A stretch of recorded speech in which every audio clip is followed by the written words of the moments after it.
रचाई। भले 2 कट्ठा बेचाई 47 की नाई चलियो करे पगोली जवन डोली लेके जाई। भले 2 कट्ठा बेचाई 47 की नाई चलियो करे पगोली जवन डोली लेके जाई। अरे नाना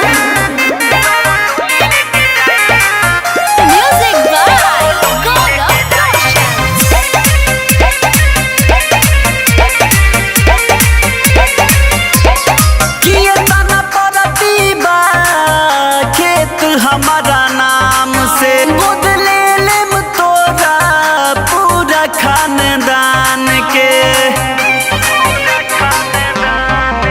तोहर खाली सुना बड़ बड़ बोलियल बा, तोहर काम बंदूक और गोलियल बा। चुपचाप छोड़ दो हमर कोई पीछा, यही में बाटे भलाई।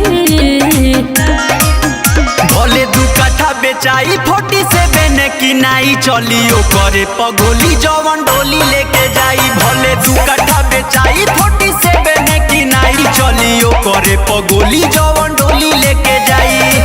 हरी का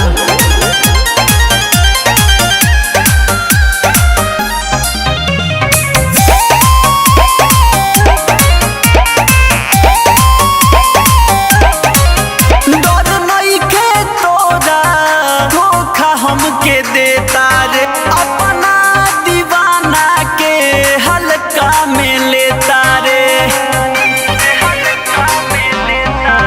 हम तोहरा के बढ़िया से जान लेनी हो, शादियों करे से करे मब ठान लेनी हो।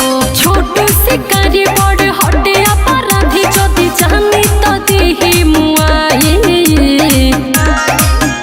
भले 2 कट्ठा बेचाई 47 की नाई चलियो करे पगोली जवन डोली लेके जाई। भले 2 कट्ठा बेचाई 47 की नाई चलियो करे पगोली जवन